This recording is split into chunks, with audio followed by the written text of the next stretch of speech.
الفكر شارد وناومه والعين جنح وطاوره، وداخل أعماق قلبه قهر ما له حدود.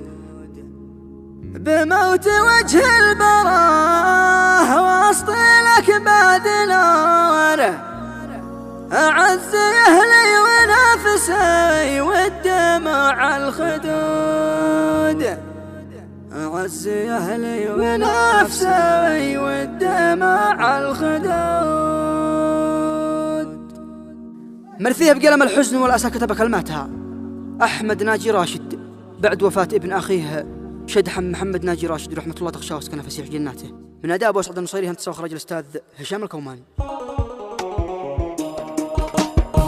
يا من على العرش متكبر له الاقتدار، ورافع السبع فوق والسبع من دون عموده، أشكي عليك الوجع في القلب والحمل جار، بالصبر والمن والسلوان يا رب جوده. الفكر شارد وناومه والعين جنح وطار، وداخل أعماق قلبي قهر ما له حدود. بموت وجه البراه وسط الأكباد نور، أعز أهلي ونفسي والدمع الخدود.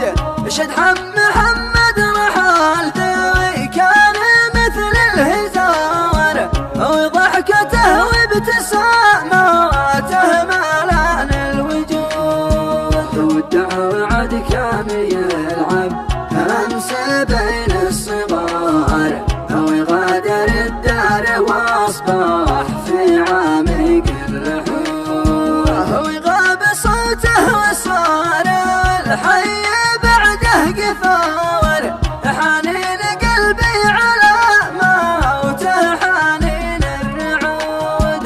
وذكرياته ثيابه والصور في الجدار، تفزع من أبصر لها ما نظر يهز الحيود. لكن يسعد الدار صوته ليل ولا نهار، بين أخواته كل ما يخرج من الدرعود. هو مكسبي والسناد غادر بعمر الصغار، هو كالأسد رغم سنه كان يفعل جهود. واليوم منه خرجه تبكي الحجار، وصار وسط الكفن في بيته ظلمه ودود. وأسرته والخوات جاءت خبروا عنها انسار، مكساكي الموت كامت ويقصد بعمر الورود. والأم تذرف دموع الحزن مثل المثار، لصبت المزن وملوت للشعب والسدود.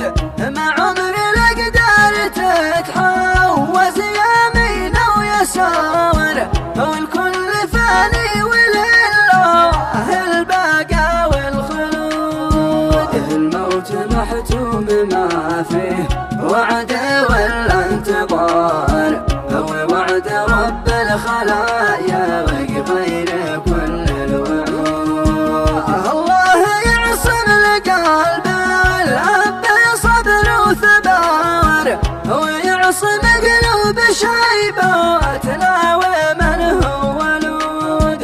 ويخي محمد بما قدر له الله وصار، راضي بالأقدار متحمد بوقت السجود.